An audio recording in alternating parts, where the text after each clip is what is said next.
Lamar bet on himself. Lamar about to set the game on fire. Lamar about he should be serious. He doesn't have a ring.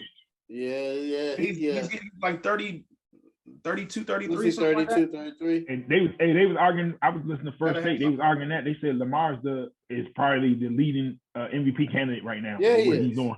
Yes, Who? he is. Lamar. They said Lamar's the leading MVP candidate right now. And somebody, hands down. It's him. I've been hearing Josh Allen a lot more. Well, Josh Allen started out the season as number one, but you know, and then now they started getting Jalen Hurts. Yeah, a lot of people said dark horse. If it ended today, it would be Lamar. Yeah. I mean, you got to look at the way he's playing. But this is the first real test because Buffalo's been a team that's been known to shut him down, known to make him look bad. So I want to see what he do against Buffalo. I mean, the weather could be a factor in that game too. Yeah, it's supposed to rain. Oh yeah, we're gonna see. I don't know about the field might be, but the way he's playing, it looks like they're gonna have to fill it. Hey, Corey, you weren't on here, man. I called my shot for y'all to pull that upset, man. He did. Welcome back, Corey. You were on here last week. I called my shot, man. Oh yeah, me and Craig was like, it's going down. Craig looked at me like I was crazy. Craig and Jay's like, what? I was like, wait, they're gonna be 0-2?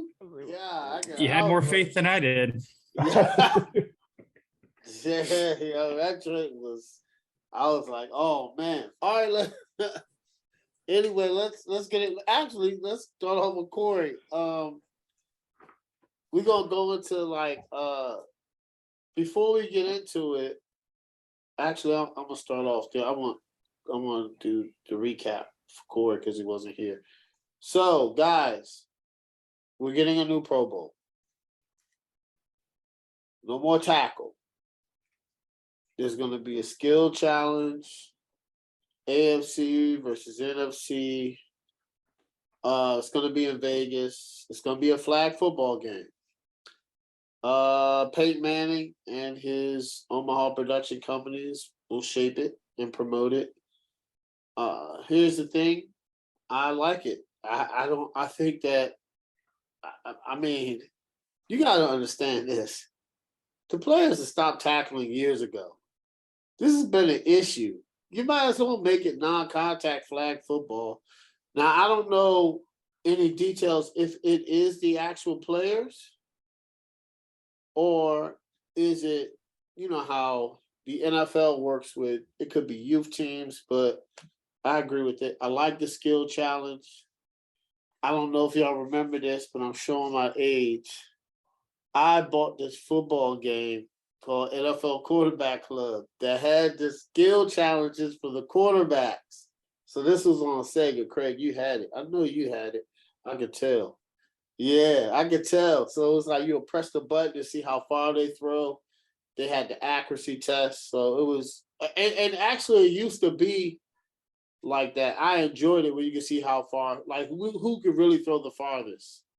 You know, I would like it. So actually, to be honest, I am looking forward to it. I think it's good. It's gonna have less injuries. And to be honest, players weren't tackling anyway. They stopped tackling years ago. NFL's been struggling with this, man. So, I mean, Corey, what you think with the Pro Bowl? It's about time. Look, all three of the major sports have been struggling with the All-Star games because they've outlived their usefulness. Yeah. You know, these games were a big deal or a huge deal, 50, 60 years ago when you didn't have games televised. You could listen to your local game, you could go to it, and you just never saw people unless they came through your tap. But even for the NFL, 20 years ago, you would have your local broadcast, an afternoon game, and then Sunday night, Monday Night Football. And that's it. That's it, yeah. But in today's NFL, fans are able to watch every player every week. Yep. There's nothing unique, nothing cool about the All-Star games. The players don't want to do them because they get nothing out of it. The paychecks from them are minimal. You have so many people turning it down that you're ending up with like the 7th, 8th, 9th best player at positions getting a Pro Bowl invite just because they need somebody to show up. Yeah, I saw that Kirk Cousins. I mean, I was like, how did he make it? I think that was last year. And Russell Wilson. And I was like, yeah, Mac Jones. I was like, what? Like, yeah, he had a solid rookie season. He should have been there. Like, what the NFL has needed to do for a long time is just scrap the game because nobody cares. Like, keep the votes for the rosters. Those, I mean, you have a lot of contract incentives and stuff tied into that. That's fine. And I think it's having the fans and the players voting on teams, and you have the sports writers still voting on the All Pro. I think both of those are good. But yeah, do something that's entertaining. Yeah. Like, I guarantee you get, guys like Tyreek Hill and like a Naheem Hines or some of these speedsters all together and challenge them on who's the fastest. I'll watch it. Absolutely. I'll watch it. It's been a lot of DK Metcalf and Tyreek owe us one. Waiting on that. Yeah, but it's been a long time coming. And what they're shifting to will be a significantly better product than what the Pro Bowl has been for a decade. Mo, Pro Bowl, you were shaking your head, man. I mean, my biggest thing is just making sure that the players still get those. If they get voted, they still get those bonuses or whatever, those incentives. Yeah. But I get it. I mean, it's been watered down. You want safety now, everything being safety. You want to take out the contact and stuff like that. So if it's about the safety, and as long as those players are still getting voted, I think it's still good to get that voting. So if the players voted, it still has that, how once they get around Pro Bowl time, they had the Pro Bowl thing around, at the bottom of their player list or whatever.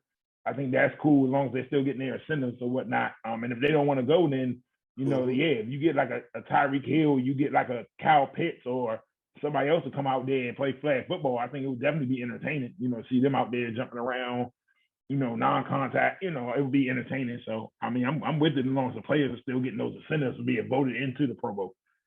Yeah. Craig, new Pro Bowl. You like it, dislike it? Yeah, I really don't. The NFL to me has the worst all-star game out of any of the four. It's just been boring. There's nothing been innovative. At least the NBA, I like the fact that they do their, pick, the draft pick, and then they had the unfortunate death of Kobe. They added that into the all-star game. I thought that's cool. Yeah. And then they made the all-star MVP for him. Like baseball, they tried it with the home field thing. That didn't work out, but they tried something. It was innovative. It was different, I guess. NHL, I like the way they do there. They have 4 like different groups of teams: Pacific, Metropolitan, Atlantic, and like Central. And they all so they don't have 2 teams. They got 4. No, they got 4 separate teams, and then it's like the Central plays the Atlantic and the Pacific plays the Metropolitan, and then whoever wins out of those 2 games play each other for the championship, basically. So I think that what they do is cool. Like the NFL to me it's been boring for years. I haven't watched the Pro Bowl since probably I was a kid, maybe. So you think the NFL could be a little bit more innovative? You think it's? I mean, there's a bunch of things that they could have done, even with the game. Like they could have just kept the game, but just made it innovative. Like just done different things with the game. Like, but I mean, like the game to me was boring. But I mean, if they were going to keep the game, then they could have just changed some things. I think we all had opinions on this last year or earlier this year when we talked about things that they could do to make the All-Star game better. But I mean, I do like the fact that they went ahead and changed some stuff up, added the flag football game. They're going to add some more competitions. I think that's cool. This is, I mean, I looked at not recently, but like I guess around Pro Bowl time when they had tapes of old Pro Bowl competitions and how it was back then years ago, and you get to see like guys like Brett Favre and Peyton Manning and things like that, and they had the kicking contest and stuff you don't see.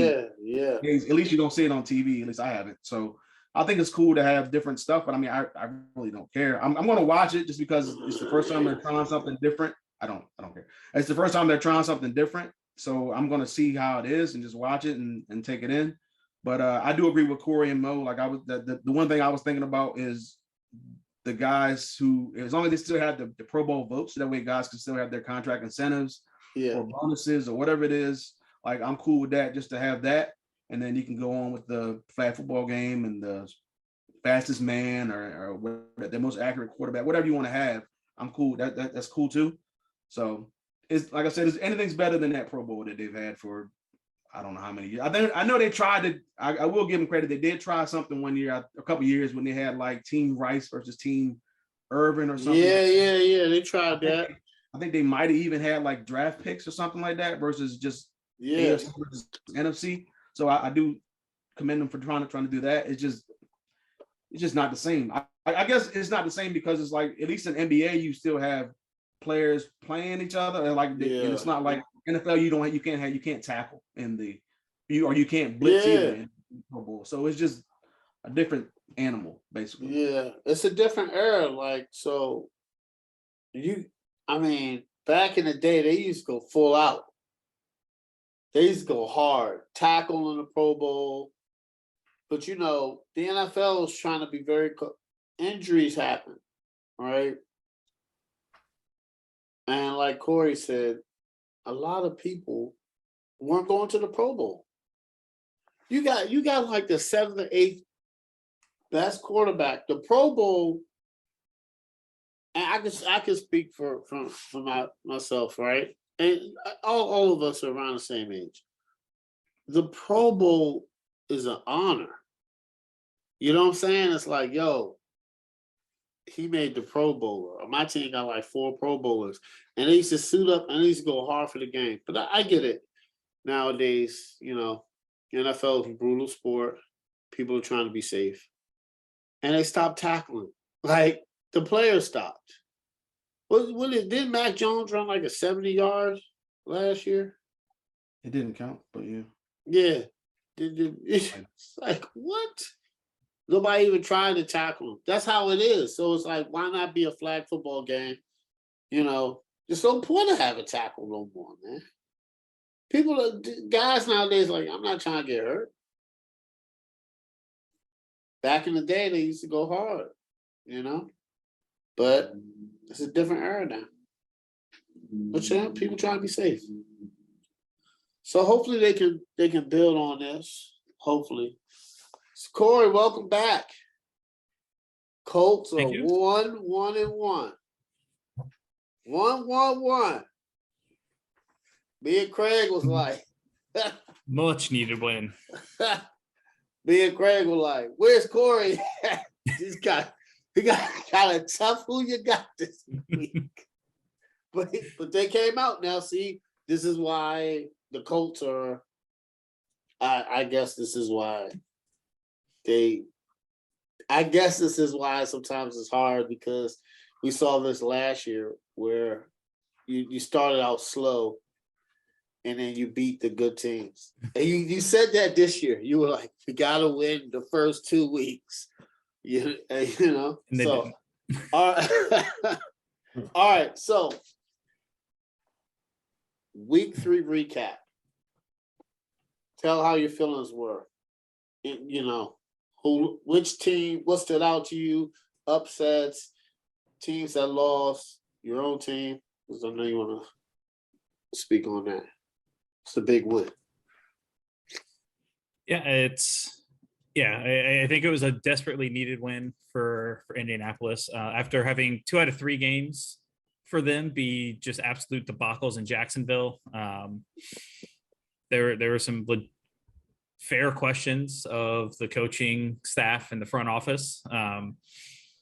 It's the offensive line is probably the most expensive in the NFL, and it's playing terribly. Like, no way around it. Ryan Kelly looks terrible.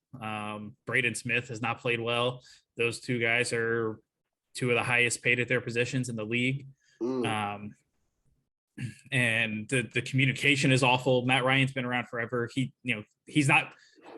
You're not going to throw much at him that he hasn't seen before, and yet the protection is just a massive liability right now. And even the run blocking hasn't been great. And so it's thank goodness for Chris Jones. His being an idiot helped extend that last drive. Crazy. To let the Colts take the lead. But I think it's a sign that even without Darius Leonard, that honestly, the defense played extremely well, because Kansas City's 2 touchdowns were off of turnovers from the offense. And I think it's a sign of what they can be, because Leonard hasn't played. The offensive line has been a train wreck. So if they can fix that stuff, and they have the talent to, I think it shows like where the ceiling could end up for Indianapolis. Yeah. Two other things for week 3 that jumped out to me, though. First is the continued struggles in Denver. Their defense is still really good, but I thought they could have some growing pains with Russell Wilson. I did not expect the offense to just be an absolute train wreck right now. Is this Russell Wilson? Was Seattle right to get rid of him? Is this Nathaniel Hackett? Is he just unprepared to be a head coach? When you have to go hire a coach after 2 weeks because your clock management is just atrocious, and then it's still bad in the third week. We are in the fast lane to Hackett being a one and done, but Denver, I feel like they still didn't trade a lot to get a guy like Russell Wilson, but that extension, they have a lot invested in him. So they got to get stuff turned around quickly. And the other thing for me was Brandon Staley. Does his seat start getting warm? Because it's not just that they lost a game. It's Herbert looked like he should not have been out there. And as the head coach, sometimes you've got to stand up and protect players from themselves. And then when you're down 28 points and you still have Herbert out there, doesn't make any sense. It didn't make any sense. That is a borderline fireable offense right there. It didn't make no sense. Like, you throw in the towel, call it a day, and get the guy that's struggling with a rib injury out of the freaking football game. Yeah. Like it. Why didn't even start him? He might as well just not start him. They got and the last thing I'll throw in there is who could have possibly seen struggles coming from a Josh McDaniels coach team? Oh, golly. That's a good ending. Bo, what's up? Week 3 recap. I'm gonna throw somewhere else before I go to Washington. Definitely Oakland. Definitely Las Vegas. They're in the must win. They lose to Denver, I might say they're not making the playoffs. They lose to Denver, it's over. All right, 0-4, you're not making the playoffs. That's just not gonna happen. Yeah, that's it. Yeah, that's not gonna happen. Miami, great win. I think that was a very great win. They're dangerous. When you got a run game going like that, you got Tua playing like that, you have two wide receivers who could take over a ball game at any time. You got Waddle and Hill, both who can take over a ball game at any time. Is a very dangerous threat. Baltimore, that was a good win. Now New England looks scary for not making the playoffs. I don't think did any of us have New England playoffs. I don't think so, but now it looks very scary because Matt Jones gonna be out for a while. 6-10, I told y'all. Dallas, I called it with that one. I think Dallas was the team to finally expose Giants offensive line. You know what I'm saying? They didn't really play a pass rush. They really didn't play a pass rush yet. The Lions being the Lions. The Lions was up, 3 scores on Vikings and lost. So, but they're competitive though. I mean, they're showing that they're very competitive. They're not gonna be a lay down. You can't just go put a W on the board anymore with them. They whooped us. But now to Washington. I was already disappointed and blown, but I think now being at Wednesday, I'm kind of sick to my stomach that I haven't, because I have the ESPN app. And I know y'all gonna laugh when I say this, but for a ding not to come on my phone yet, and it's not been a locker room scuffle or anything yet, it's just atrocious because this defense for 2 weeks in a row has looked for what draft picks and what money you've put into that defense has looked atrocious, has looked unprepared, scared. Philly is not that good to me. Philly is good. What? We made them look like the 89 San Francisco offense with Bill Walsh out there, just like, hey, we just gonna throw it to whoever, let's go play football. Like it was just embarrassing. And it looked like it was no passion, it almost like Mammoth was cool with it. Like, oh well, I'm picking up my check when I leave here. I'm putting on my suit and go back home to my wife. Like it just looked like no care. It looked unprepared again. I'm like, for you to have a defensive-minded head coach, a defensive coordinator who used to be a head coach, and us to look like that defensively with the players we have, it's unexcusable. I'm not saying we world beaters. I know we're who we are, but for what we put into that defense, what we put into that defense as far as draft picks and money, It should not look like that. It should not look like that. It just looks terrible. It looks unprepared. It looks lack of focus, like lack of energy. And it's just somebody got to be called on the carpet. If it happens like this again against Dallas, somebody got to get fired. Either Ron Rivera got stepped down or he got fired Del Rio. It can't be 3 straight weeks of this. Like, I'm sorry. It's looked that bad. I know y'all laugh sometimes when I say it, but it's really looked that bad. Like, it just looks like they don't want to, like they're quitting with him. Like, they don't even want to play. Like, it looks like no emotion, no energy, and we going to Dallas too. You want to roll to Dallas and look like this again? Come on, man.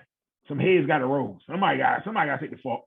Whether it's a coordinator or something, somebody got to take the fault. We go to Dallas and get beat like we just did against Philly. I think well into the fourth quarter, if I'm not mistaken, I think well into the fourth quarter, we had 50 yards total offense, and I think they had almost 400. Like, that's ridiculous. Yeah, they beat us. Like, come on, man. Like, come on. It's just something just gotta happen. 6-10. Yeah. We might have somebody. One of my friends said 3 or 4 teams. God. Listen. I thought Dallas and Tennessee was gonna be wins for us, especially when I started to see them. But when I saw us against Philly, I was like, we might lose to Dallas and Tennessee at this rate. Especially how Tennessee looked against Oakland. I was like, well, we might be in trouble. Low hammer. Craig, week 3 recap. Carolina won. Yeah. The better team than the Commanders. No, they don't. on defense, yeah. On offense, no. I mean, just sticking with the Panthers, I thought that they would win this game, but I also thought they would win the first game. The defense their defense against the run played well, but I mean, I'm not really that surprised because last season they played the Saints and they beat them 27-6 or 26-7. So I wasn't surprised that they beat the Saints again. Basically the same game last year, third game of the season. But the offense looks horrible. At least the passing offense looks horrible still. The defense looked good, at least against the run. The defense was really good against the pass coming into this game, but they gave up 350 plus yards to Jameis. So, but I mean, they only gave up. I mean, that was obviously Olave had a really good game. Kamara's still coming back off an injury, so see how that goes for him going forward. So they kind of caught the Saints at the right time with Kamara at least. But they got 2 turnovers they only had 1 turnover coming into this game. They got 2. One was a late pick, so I mean, it is what it is on that one. But you know, I thought that their defense played well. They needed the win, obviously, and they no longer have the longest losing streak in the NFL. So I thought that was good. They snapped. I think it was like an 8-9 game losing streak. So 9, yeah, it was 9. So that was good. They finally won the time of possession. They were getting destroyed on time of possession for the first 2 games. It wasn't even close. And CMC looks good. I mean, he got hurt again. He's questionable now going in this week. He had a setback. Didn't practice today, but he looked good for the second straight week. So Baker Mayfield just looks horrible. Kind of gone the same trajectory that Sam Darnold did. Started out looking good the first game, and then I mean he had a higher one because the first 3 games he played well, but Baker Mayfield hasn't played well the last 2 games. So I don't know, man. Other than that, like there were 11 games decided by 1 score out of 16. Yeah. So a lot of close games this week. 6 of those games were decided by 3 points or less. So a lot of close games, a lot of tight games coming down to the last couple seconds. And I think there's 18 total games decided by 3 points or less through the first 3 weeks. So that's a record or something like that. But you know, the Dolphins look really good defensively. Well, I'll take that back. The Dolphins look really good, sort of. They should have lost this game. This is one of the most lopsided like box scores, I guess, in terms of stats, in terms of numbers they just looked like they should have lost the game by a lot more points. Like Josh Allen had 400 yards passing by himself. Like they had way more total yards, and they should have lost the game. It's some bad decisions, some bad plays. Yeah. Missed opportunities with the field goals and things like that. So they had their opportunities to win this game. They just, I don't know, man. The Dolphins got lucky. I think the heat was what was a determining factor into that one. But 63 passes by Josh Allen. You know, another thing that's crazy. 63 pass attempts is wild. Wow. It's out of control. What's the guy's name? Justin Fields. Uh-huh. Justin, I know he's on a bad team, and I know the first game was a monsoon and all that, but Justin Fields looks horrible. Yeah. Yeah. I mean, he has 45 pass attempts through 3 games. Yeah. Josh Allen had 62 attempts in one game. Yeah. Not to mention he has 23 completions. Josh Allen had 43 or something like that. Hey, this is terrible. Ridiculous. I'm not saying he's not going to be the guy going forward. He's not. He can't be a really good quarterback, but they got to do something in Chicago. This is why you don't hire a defensive-minded head coach. It's only going to get worse for that team, man. Don't hire a defensive-minded head coach and you have a young quarterback. It's not working out.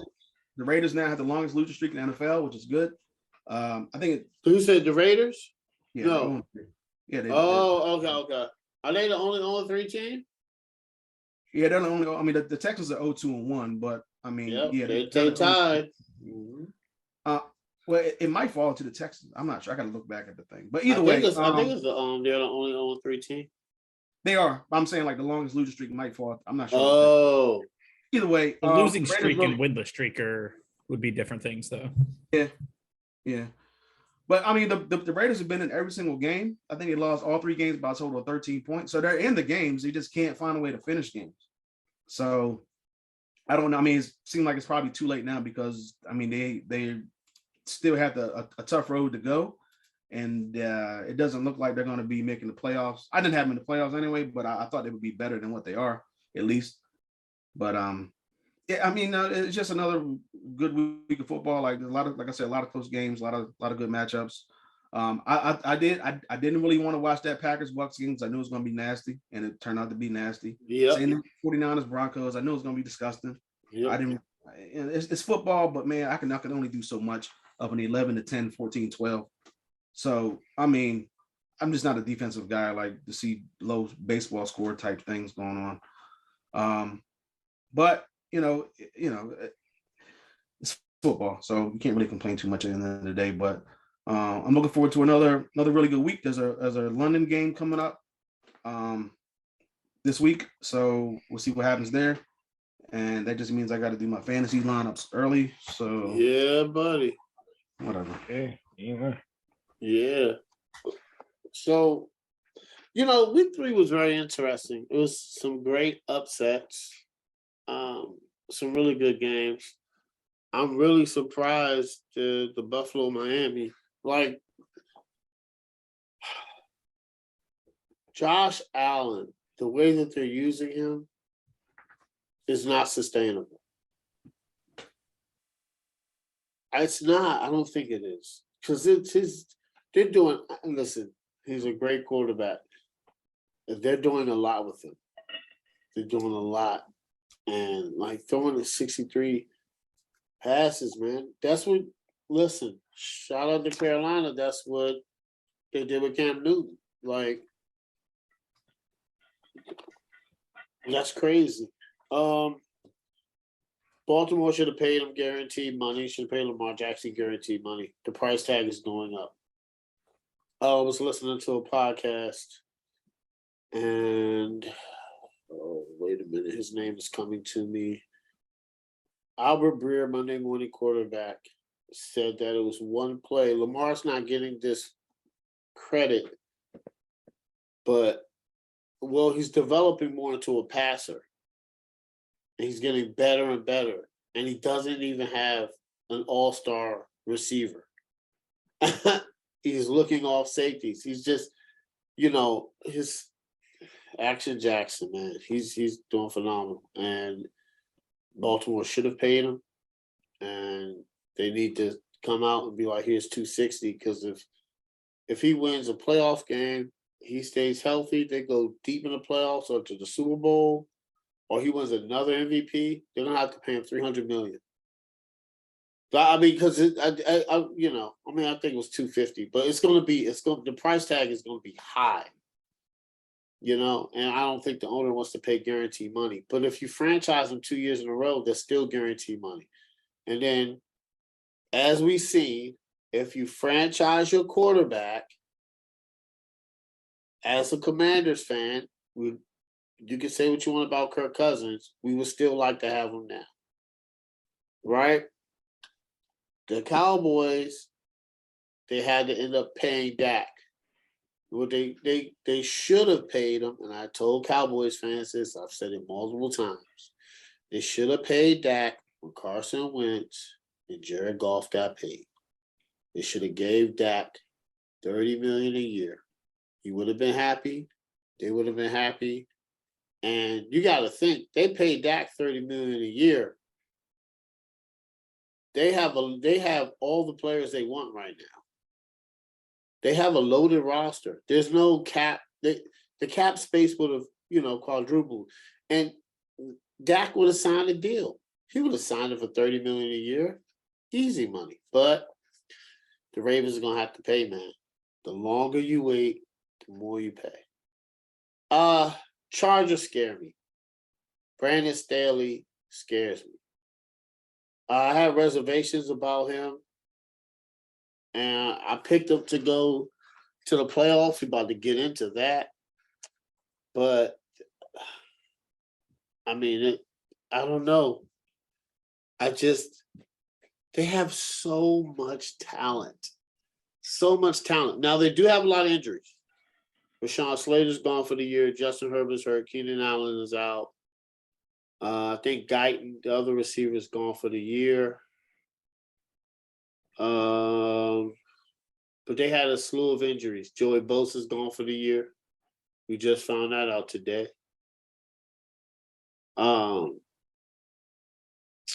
J.C. Jackson is gone. He's hurt. He's not out for the year, but that's a lot of injuries.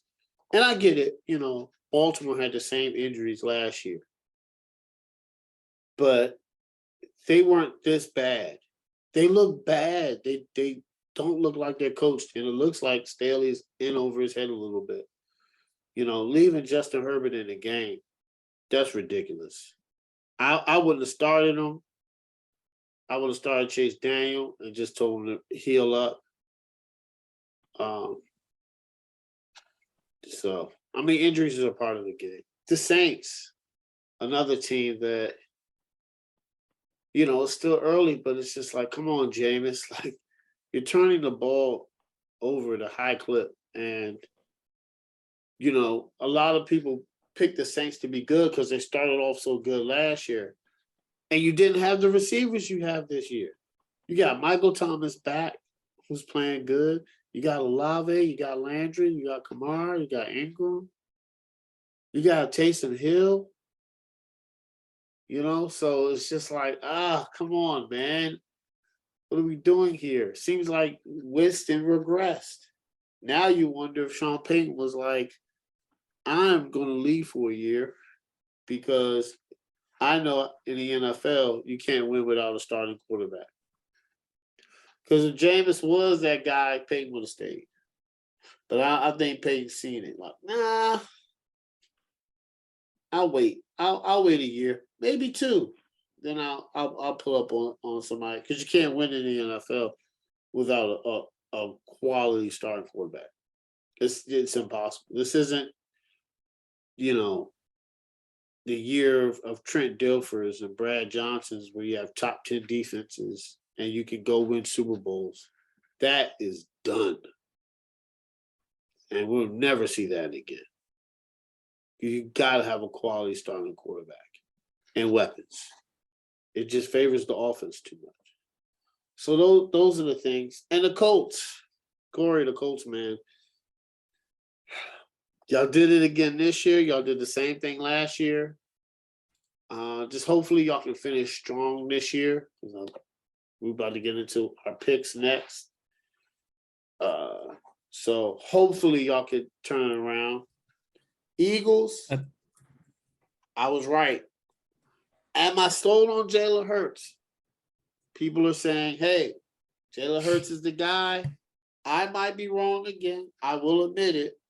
But I did put that they would be the second seed because of their schedule is so easy. And Jalen Hurts has weapons. And the Dolphins. I like the Dolphins, man. I think that gave Tua weapons and they're good. I heard it before he got hired. I heard Mike McDaniels is a very innovative guy and players like it because he looks at the game differently. And he connects with players. And he's an offensive minded coach. So he's gonna tell you different things. Andre Hawkins said that he was his receiver coach in Cleveland. And he was telling them like he's the type of person that when you look at something, he's gonna be like, let's think outside of the box and then let's try it. So he says they would have his receivers line up and do what point guards do, like move like this, like playing basketball. He was like, do a crossover. And I was like, what are you talking about? He was like, act like you have an imaginary ball and act like you're crossing up over. And Andre Hawkins said that was the best season he had, one of the best seasons he had as a receiver because he listened to him. And now you see receivers doing it. So that I like. Shout out to Mike McDaniels and the Raiders. Josh McDaniels gets called into the office, 0-3. Sean Payton was like, you know what that's like? That's like getting called to the principal's office. You know, like we're 0-3, and we have Derek Carr, Hunter Renfrow, Darren Waller, Josh Jacobs, and Devontae Adams. Come on. Like, come on. And before we go to the next thing, does Devontae Adams miss Aaron Rodgers? Because he would have got paid the same. It's a question. He would have got paid. He would have got paid more in Green Bay, and I mean, I can only imagine Green Bay with Devontae Adams right now would be. I would probably pick them to go to the Super Bowl if they had Devontae. But I don't know. Is he? I don't know. Did he make the wrong? Did he make the wrong choice? Because right now, I don't think he's happy. I'll tell you that much. Because he won't be going to the Pro Bowl or any All-Pro with the numbers he has now. I'll tell you that much. But if he was in Green Bay, he would be leading the league in receptions and yards and probably touchdowns right now. So, Corey, you want to say something? I was just gonna add in with the Colts that I'm not sure that that's a game that they win last year. You're saying that last year they're going 0-2-1. Well, 0-3, right? You don't think you? I would say 0-3, yeah, because I don't think like Matt Ryan threw the team on his back week one, brought them back, had them in position. They should have won if not for a shanked field goal. And then Matt Ryan was crazy impressive on that last drive. And I just, when the offensive line was struggling and Jonathan Taylor wasn't full force, yeah, Colts didn't win late last year. So I think there's definitely plenty of reason for optimism there. All right. So, and I won't even talk about my Commanders. It's nothing to say, you know? We'll end up getting a top. We'll be picking right next.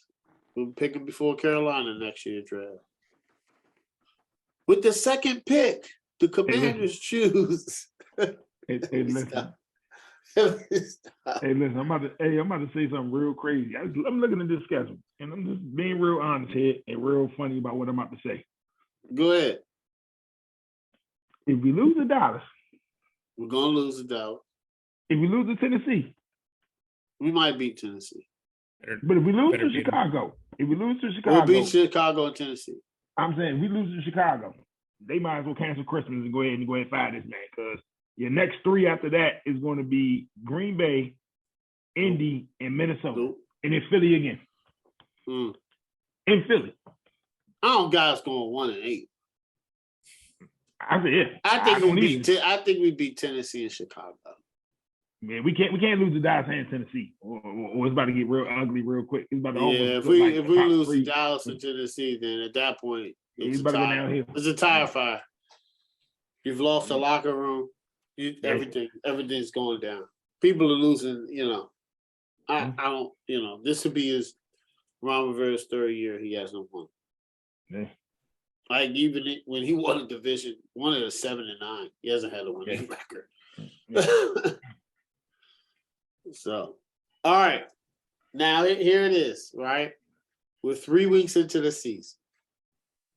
I actually listened to everybody's picks.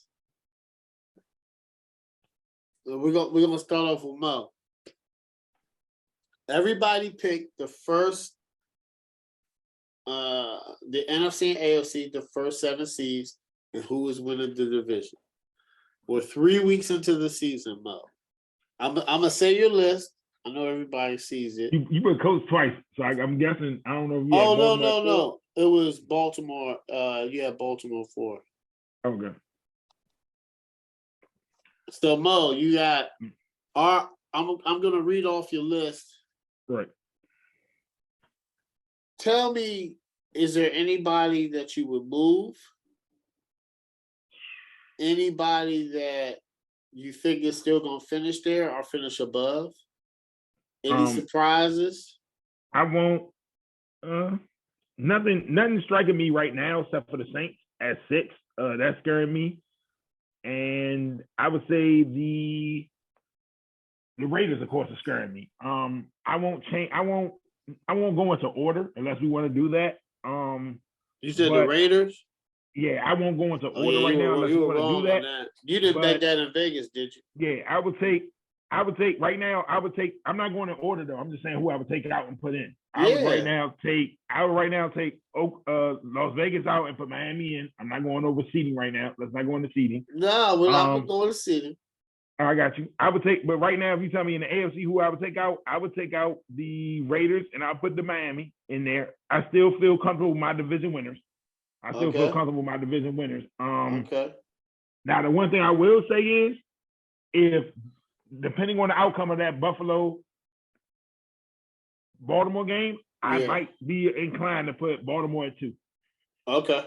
On the NFC side, I would take the Saints out right now, and I hate to say this, but if they can find a way to beat us and get a split in their next 2 games with the Rams, I think they got the Rams and the Eagles back-to-back. Dallas does after us. I think they got the Rams and Eagles back-to-back. If they can get a split out of that and beat us, I wouldn't be surprised, because think about this for a second.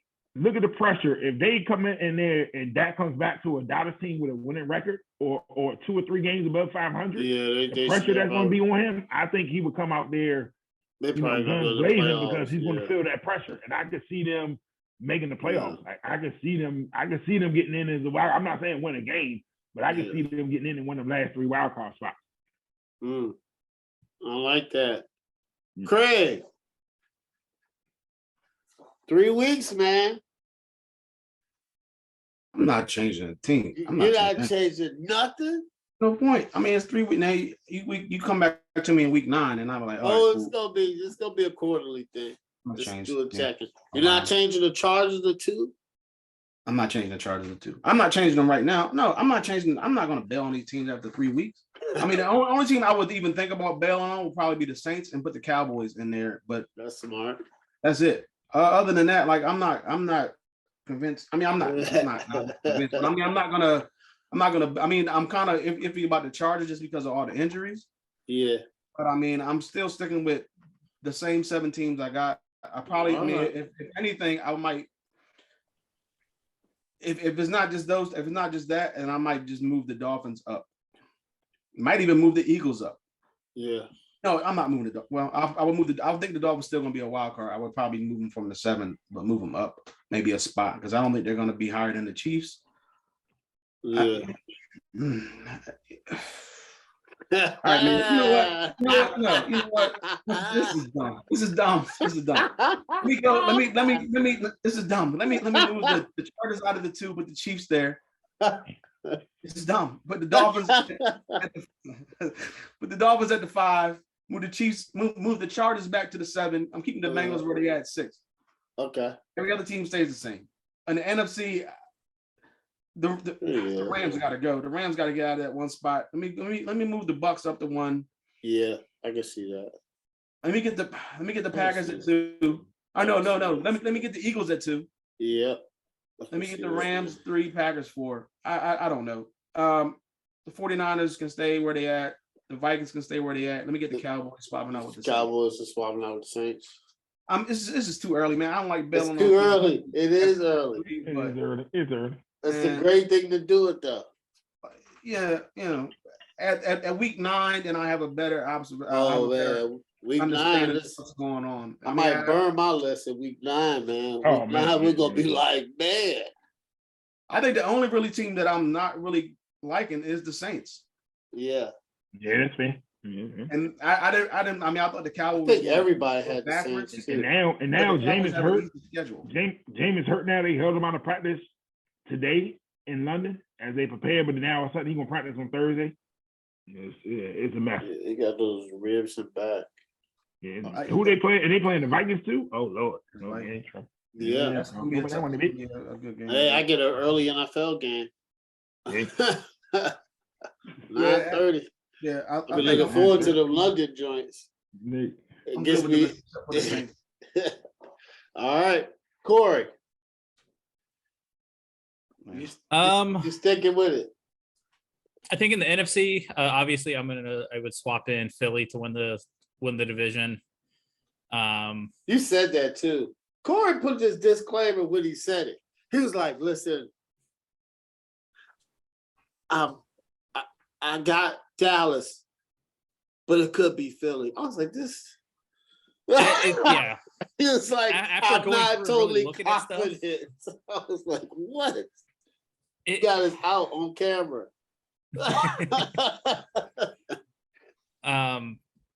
But honestly, like looking at the NFC 3 weeks into the season, I think Dallas, San Fran, New Orleans, Minnesota, Arizona are all 5 competing for 3 playoff spots, and I have no idea who those 3 will be at this point. Crazy. AFC, obviously, I think I ended up being much too high on Denver. Yeah, we'll see how much of that's Russell Wilson, and I know Hackett, first-time coach, looks like to be a real problem for them too. I think so far Kansas City's the clear favorites in the division because the Raiders have Josh McDaniels, the Chargers have injuries, and the Broncos are struggling. Yeah.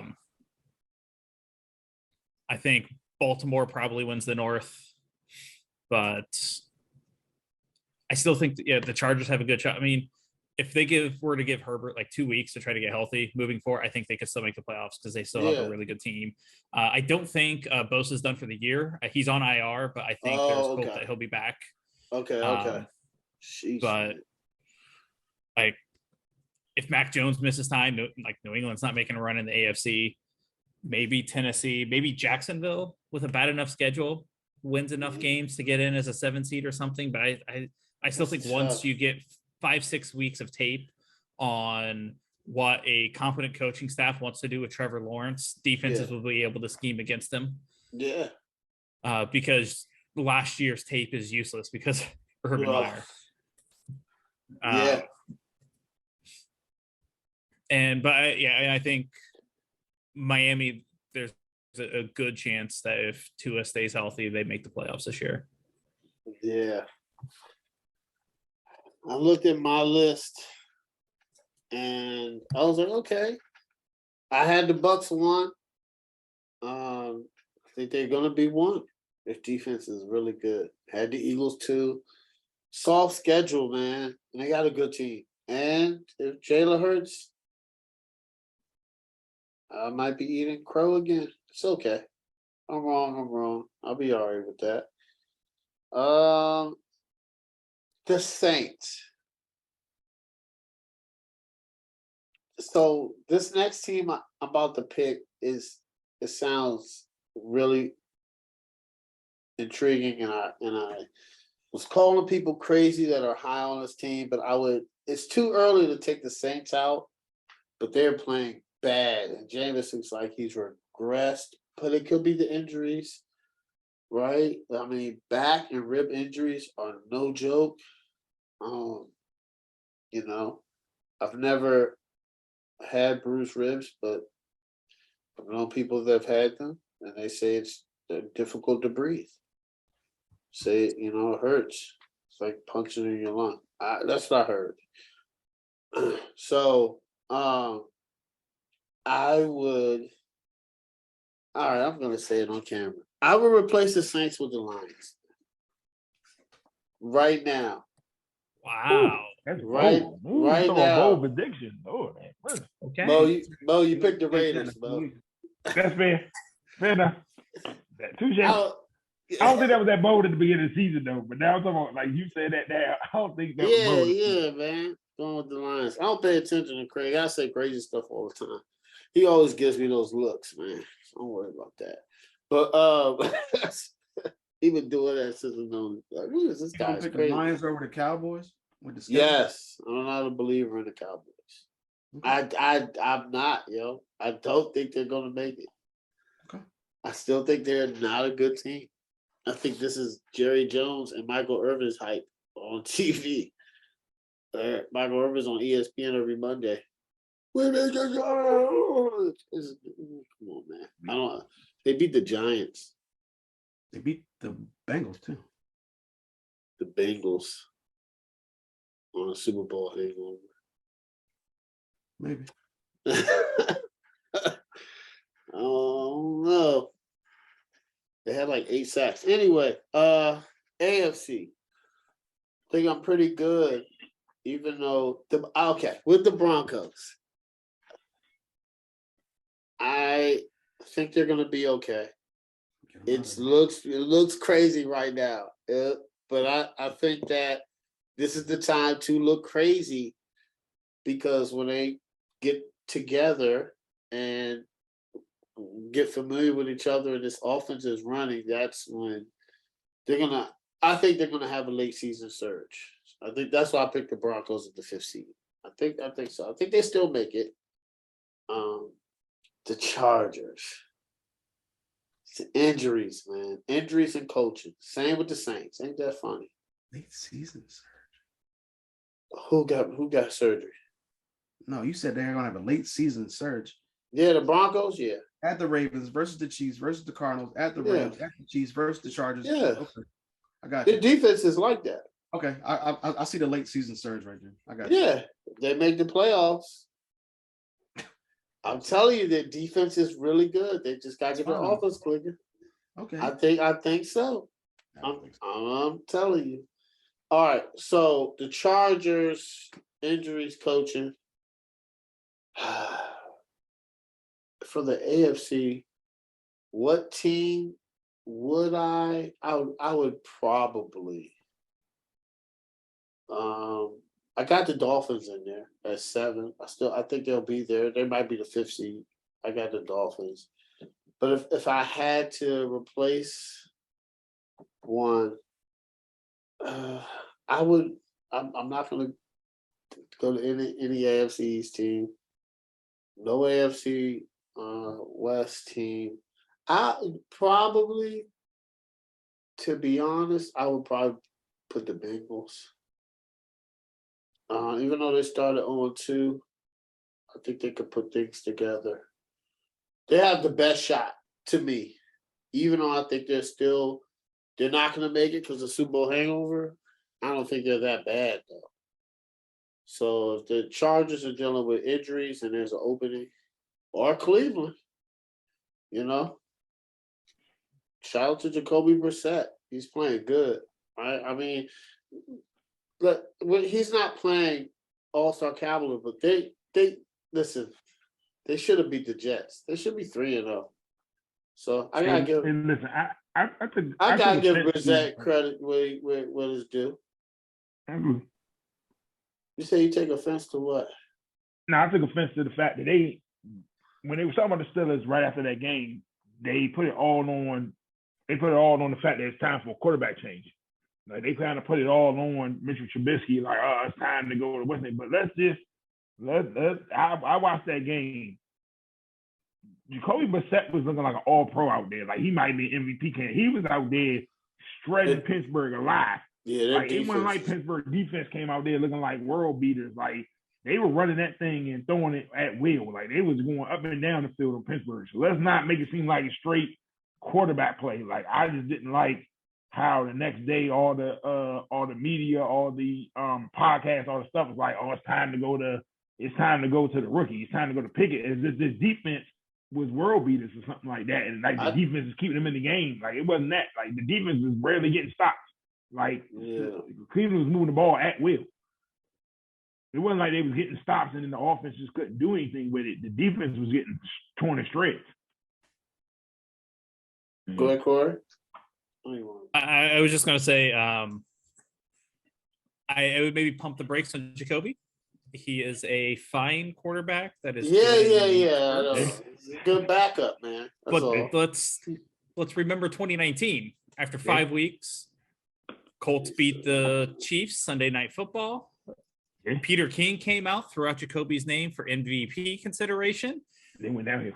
Then the Colts won 7 games that season. Yeah, I just gave him credit. But Mo, for your they should have started the season with Kenny Pickett. Yeah. I'm not a big believer in Trubisky, Mr. Biscuit. So the messed up part is, at what point do you do? I think they got bye this week. I think they were talking about now would be up for now, but I'm like, if you do it this early, but now would be the time if you got bye because now you're preparing them an extra week. You know what I'm saying? But when they have a bye, I think they got bye now, don't they? Pittsburgh play this week. Byes don't start till week 6. Oh, my bad. Oh well. Week 6. Yeah, well, soon. Well, next couple of weeks they were talking about it. Pittsburgh plays the Jets, I think. It would be a good time to start them. Hey, you stupid. It's the Jets. You know? Oh, if they lose to the Jets, I think if they lose and struggle offensively against the Jets, I think the calls will definitely be on there. Yeah, that might be now they make the move. Yeah. I don't know. Something against them. Yeah. Speaking of that, we're gonna start with Craig, man. The fantasy breakouts. I think you did pretty good last week too. No, I didn't. Who'd you pick last week? So don't listen to me for these, man. Because I've been doing fantasy for years. Yeah. Because my players that I pick are trash. I'm not picking anybody in the top like top 10 or something, but I mean my players are garbage. And when the last 2 weeks I picked somebody, they always get hurt. Last week it was Montgomery. Week before that it was Lance. Oh yeah, you did. Don't pick any of these guys, man.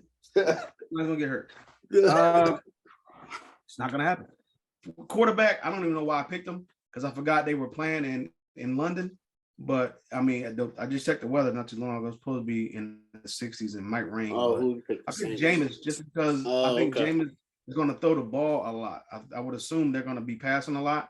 Yeah, the Vikings defense gives up a lot of yards in the pass. At least they're susceptible to giving up yards in the pass. Yeah, and Olave went off last week. Michael Thomas went off a few weeks ago. Jarvis Landry went off in the first week. So, and they got a week with Kamara coming back so they can get him the ball in space. But I think James he put up a lot of yards last week against the Panthers, and the Panthers were only giving up 150 passing yards a game, and he went for 350 plus. So I'm assuming he's going to have a good game passing. My running back, I got Jamal Williams for Detroit. I don't think Swift is going to be playing this week. I don't think Swift's going to be playing until after their bye week, which is their bye week is in 6. They got early bye week?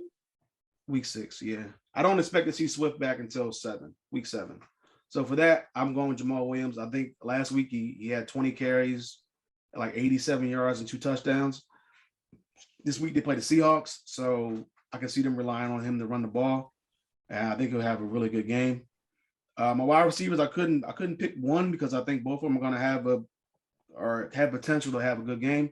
Mm-hmm. For some reason, Devonta Smith is ranked 29th according to Fantasy Pros, which is Yeah. weird. Yeah.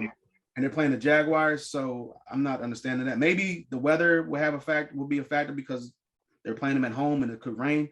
But I expect him to have a really good game, kind of bounce back or kind of picking up from what he did last week against the Commanders. And I had Chris Olave in here as well.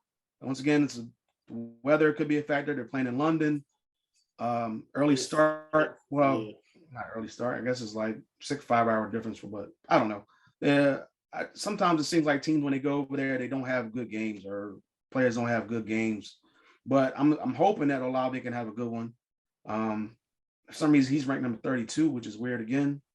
But I think I couldn't really decide between either one of those guys, but I like both of them. My tight end, I'm kind of iffy on this one just because he's had a really good connection with Flacco, Tyler Conklin. Oh, yeah. Had a really good connection with Joe Flacco, and I've been hearing that Zach Wilson's supposed to come back this week. So I don't know if that connection is going to be there when Wilson comes back. But it was, for the team, like he's second on the team in receptions. He's tied for first he's second on the team in yards. He's second on the team in touchdowns. He's up there in attempts as well. So I think he's tied for first on receptions. Tied for first on receptions, second on the team in attempts. So he's getting the targets with Flacco. I just don't know if it's going to be the same thing when Wilson comes back, but I'm hoping he still continues to have that connection there, or at least Wilson's not coming back. I don't know, but we'll see. And my defense, I got the Colts. For some reason, they're coming in at 18, which is weird because, they're playing the Titans. I know the Titans have Henry, and he can run the ball and all that, but Henry hasn't looked like Henry this season so far. And they still have Tannehill. He's nothing special. I'm not sure if Darius Leonard or Shaquille Leonard is coming back this week. He's been he hasn't played so far this whole season, but the defense looked really good last week against the Chiefs. They're playing at home against the Titans. Hopefully they can have another really good game against a division opponent. So I'm going with the Colts. All right. Mine are going to be very interesting. A lot of homers I got. A lot of people. Quarterback. I just picked them up. I'm calling it out. I suggest you guys do the same. I'm going with Jared Goff. Jared Goff against Seattle. Seattle sucks. The defense sucks. That game against Denver was based on emotion and 2 turnovers by running backs in the red zone. Because if the running backs don't turn it over, it's a blowout. But I got Jared Goff. I think he's gonna he's gonna do great. I think he's gonna shred the Seattle defense. They suck. Running back, I'm going Kamara. Like, I know he hasn't had good games. I'm sticking with him. They're playing in London. Jameis is hurt. He's probably gonna get more targets, more running, more carries. I think they're gonna lean on him. I'm picking him to have a bounce back game. Receivers, this is a very interesting one. He's been a hot name to come up. Greg Dortch for the Cardinals. I looked at his stats. He's been doing pretty good. And he's getting the targets because Rondale Moore is hurt. And then you have Hollywood Brown, Zach Ertz, and then Greg Dortch. So they're getting the targets. I looked at his numbers. He scored over 13, 3 weeks. So, it's something there. Him and Kyler have a connection. Tight end, man. I'm gonna probably go TJ Hawkinson. I think he's gonna have a good game. I wanted to go Tyler Conklin. That seems like everybody. He's the hot waiver wire. So, but just like Craig said, I don't know if Joe Flacco. I don't know the relationship between him and Zach Wilson because Zach Wilson is coming back. So, flex spots.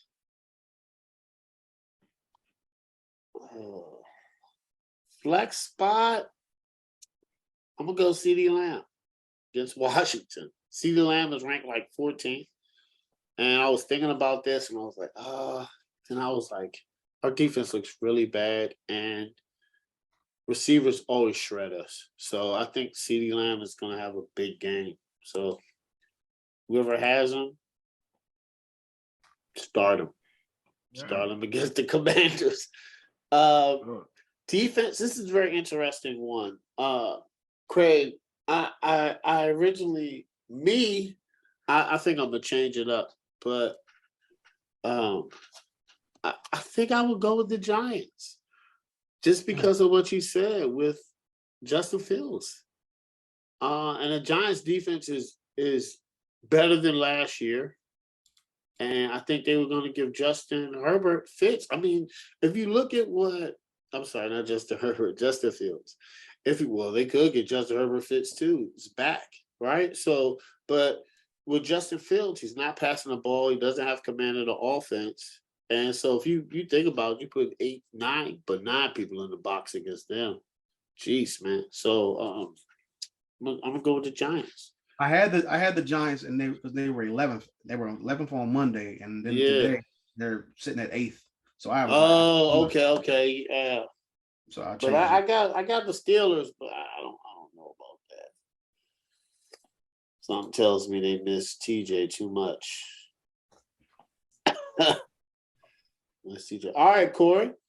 Fancy breakouts. All right. I'm with you. I had Jared Goff, although I will say both Swift and Amon-Ra St. Brown are practicing. Yeah, makes me a little nervous on that. Nervous. But yeah, I agree. Seattle's not good. Running backs, I had kind of a push because I feel like there's two. And it feels a little obvious in saying Khalil Herbert and Alexander Madison because if Cook and Montgomery are out, I think those guys are at worst RB2 options. But this exact scenario is why I took Khalil Herbert in the last round of all 3 of my fantasy drafts. Yeah, you did. You do have, yeah.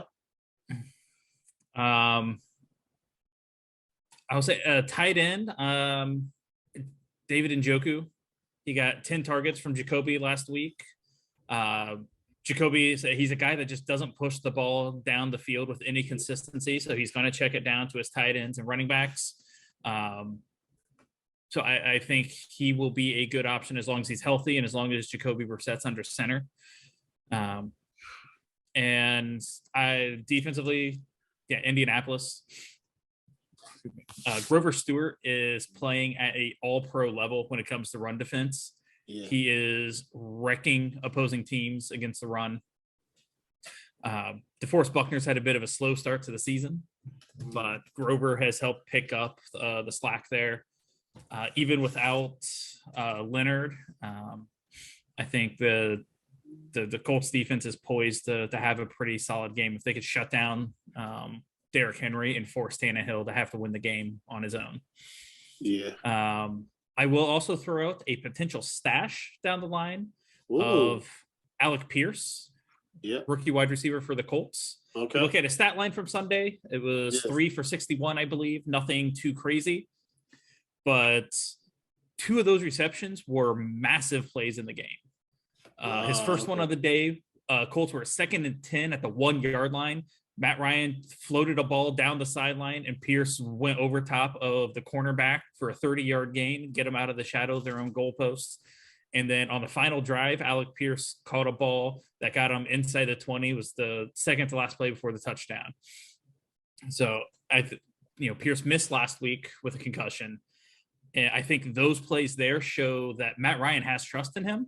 Yeah. And I think that's only going to develop as the season progresses. So if the offensive line can figure out their protection issues, I think Pierce could be a solid flex play in a few weeks pretty consistently. You did call out Marlon Mack.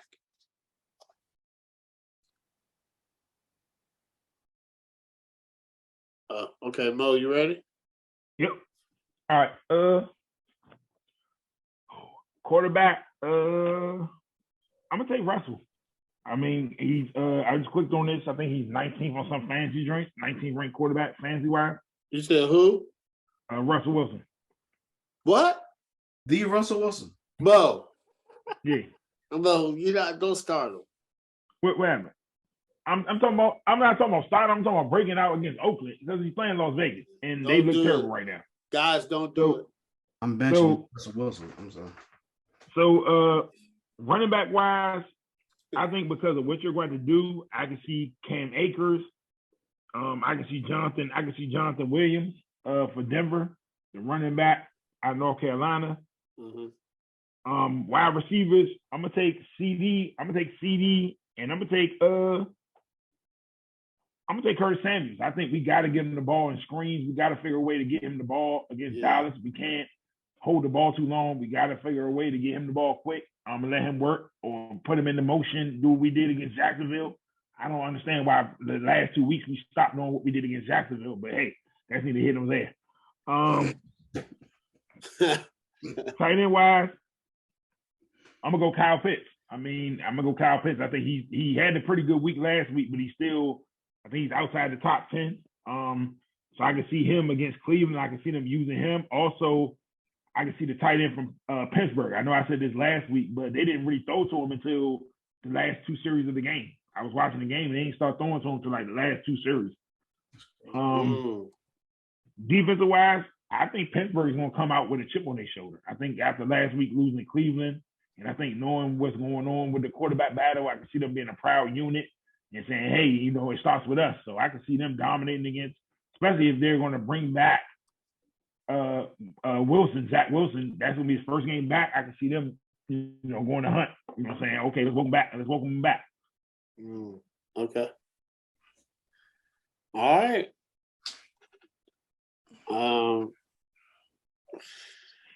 I would have beat somebody with Russell Wilson last week, but fortunately I started the Chargers defense.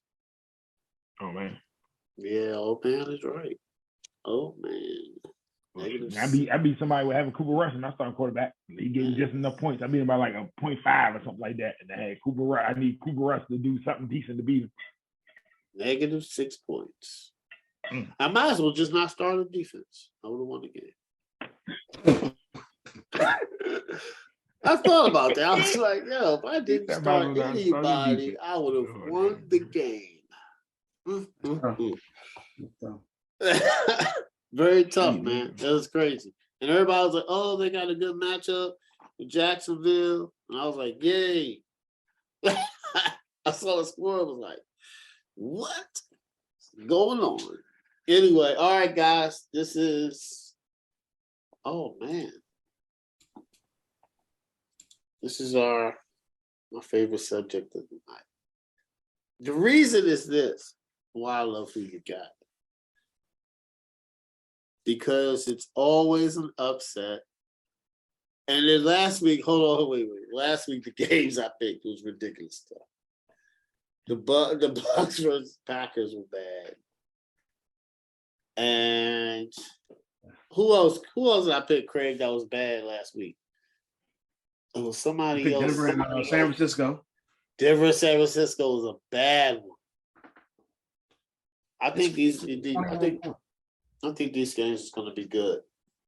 I'm going to start off Dolphins versus Bengals. I think this game is going to be pretty good. I think this is going to be a good Thursday night game.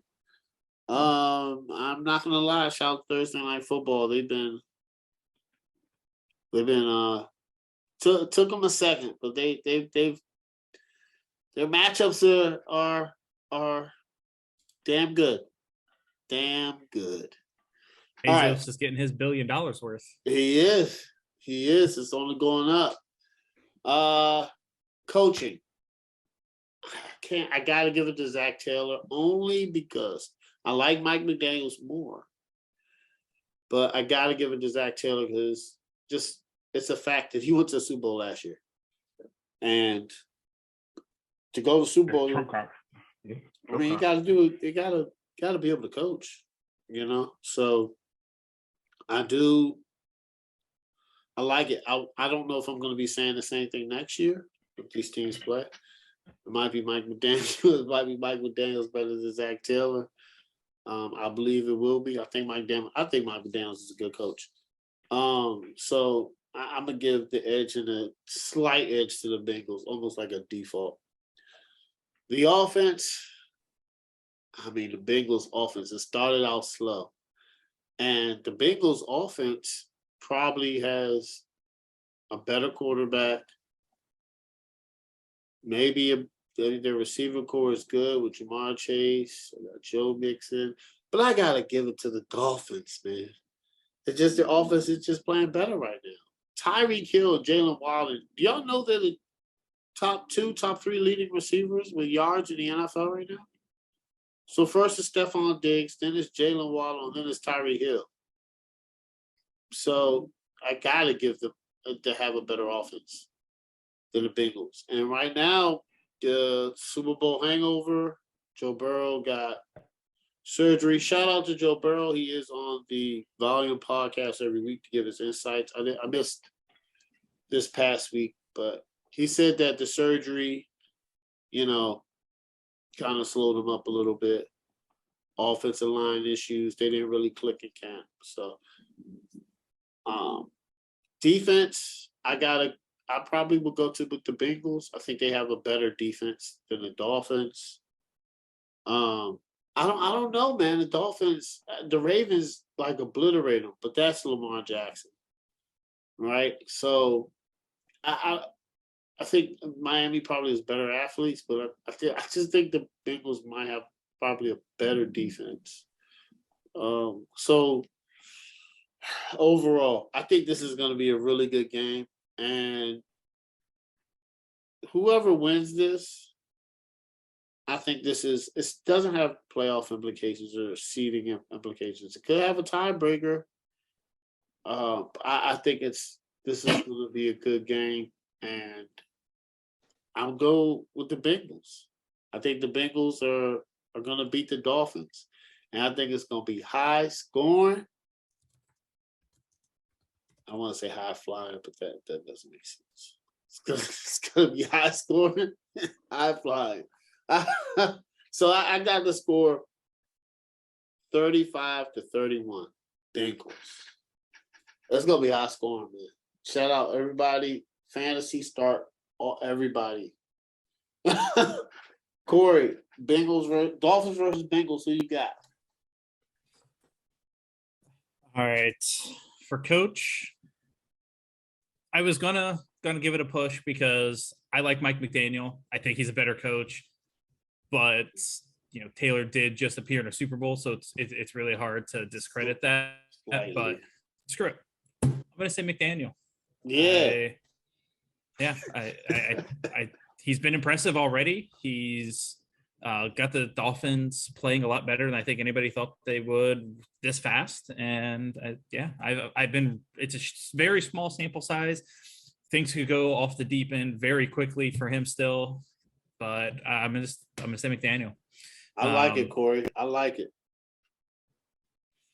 Offensively, I look at it this way. On paper, Cincinnati has a better offense.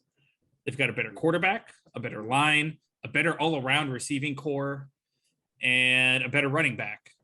On the field, Miami has had a better offense this season. And I don't know how much of that is play calling and coaching. I don't know how much of that can be just attributed to the Super Bowl hangover and stuff starting out slow. But Cincinnati has 4 new offensive linemen starters this year, and that line has not looked good. So they need to fix that and fix that quickly. Defensively, I'm with you, James. I think both of these defenses stack up pretty well against each other. I think they're both quality defenses, but I think I would lean Cincinnati right now in that regard. Look, overall, I think this could end up being a very important game when it comes to tiebreakers down the line. Mm-hmm. Both of these teams are probably not going to win their divisions. So when it comes to either wildcard seeding or just getting into the playoffs at all, it could be really important. Obviously, Tua's status is a real big deal because not just the potential concussion, but I believe it was an ankle injury they said he had. Mm-hmm. So if he ends up not going and it's Teddy Bridgewater, well, that obviously changes everything for this game. Yeah. But right now, I said the Dolphins have jumped out to be a lot better than what people expected, especially last week. I don't know of anybody that was seriously expecting Miami to upset Buffalo the way the Bills had started the season. There's really nothing I've seen on the field through 3 weeks that would tell me that the Bengals will win this game. They looked rough the first couple of weeks. They lost to Cooper Rush. Beating up on the Jets last week doesn't really instill much confidence at all because it's still the Jets. So I'm going to pick Cincinnati to win. I'm going to say 24-20 because with the short week, I think it would be just kind of a weirdly low-scoring game because of that. Oh, okay. Mo, Dolphins versus Bengals. Who you got? Coach, I'm gonna take Zach Taylor just only because of the Super Bowl. Once again, like all of us said, only because of the Super Bowl. If it wasn't for him, if he didn't make the Super Bowl last year, I almost would call it a tie. Almost call it a push. Defensively, I don't know. I'm gonna call it a push. That one right there, I'm kind of torn against right there. That defense. I can't say Cincinnati secondary looks terrible at times. Like that's the only reason I'm like their secondary has gotten beaten. When I look at this game overall, offensively, right? I'm going off of right now what I see, not off of past. I'm talking about right now. I gotta take Miami just off what we're seeing overall right now, overall body of work, overall what we've seen. I'm a former O-lineman. I'm a former O-line coach, so I'm making this pick based off of this. I truly think Miami's going to score. Both teams are going to score, but I feel like Cincinnati's offensive line issues is going to show up in the clutch. So I think there's going to be a turnover, or Miami's going to be able to get some key stops when they need it because of the offensive line struggles. So I'm going to go Miami in this one, 27-20. Oh. Okay. Craig, Dolphins versus Bengals. Who you got? Well, coaching wise, I'm going with Taylor for the Bengals just because of what he did last year. So I think both coaches are really good, but I'm just sticking with Taylor. On the offensive side, I'm going with the Dolphins just because of what they've done, but in terms of this game, like you have Waddle who's injured, you have Tua who's injured. I think both guys are going to be able to play, but I'm not sure if the injuries are going to hinder those guys in any way. If that's the case, then offensively, I would lean towards the Bengals. But just looking at everything as a whole, both teams are coming into this game, and Tua and Waddle are going to play. They're going to be out there and they're going to play the whole game and play effectively. I got to go with the Dolphins. The Bengals offensive line, it looks good on paper, and I like the adjustments and the signings that they have, but they're giving up way too many sacks. I do think that the Burrow connection with Higgins, the Burrow connection with Chase, I think that's really good. Even though Mixon has not had a really good start to the season, he's better than any running back on the Dolphins roster. But even still, I'm still sticking with the Dolphins. Obviously the Bengals had the better quarterback, but overall, I'm going Miami. On the defensive side, it's like who have you played? I guess the Bengals defense has played a lot better than the Dolphins defense. But I mean, they haven't really played anybody. Like they played against Mitch Trubisky, then they played against Cooper Rush, then they played against Joe Flacco. So they really haven't played a really top tier type quarterback. At least the Dolphins can say they've played and they've beaten Josh Allen at least. But I don't know, man. I'm going to slightly stick with the Bengals here. It's nothing. I guess. Just because of the yardage that the Dolphins have given up. It's just a lot, especially the last game where they gave a lot of yards, but they didn't give up a lot of points. So And I think the Bills had like 90 some possessions, or they ran 90 plays or something like that, or 100 plays or something like that, somewhere around that range. But they still held them to 19. But yeah, I'm sticking with the Bengals there. I think this is a game that the Bengals need to win, because after this game they got at the Ravens, at the Saints, back-to-back games. So you don't really want to have one win and you have to go to travel to a division opponent, and then you go to New Orleans basically. So I think I'm going to lean Bengals in this one, just based off of the injury with Tua. I'm not sure he's not 100%, and Waddle's not 100%. And I think this is a win that the Bengals need to have because of their schedule, at least the next couple of games coming up, 3 of the next 4 on the road. So give me the Bengals. I'm going 27-21. Okay. All right, Corey. Bills versus Ravens. Who you got? All right, this one, coaching. I got to go with John Harbaugh. Just the longevity with it. Like, McDermott's one of the better coaches in the NFL right now. But yeah, Harbaugh has done it for so long. I got to give him the edge there. Offensively, this one felt tough to me because, again, Buffalo has 4 weapons for Josh Allen. But Lamar looks like he's poised to put up another MVP caliber season. He is playing phenomenal football right now. I think the Baltimore front office has to semi be dreading it because they know that they're stuck paying him whatever he wants at this clip. He looks better as a passer. He looks just as explosive as always.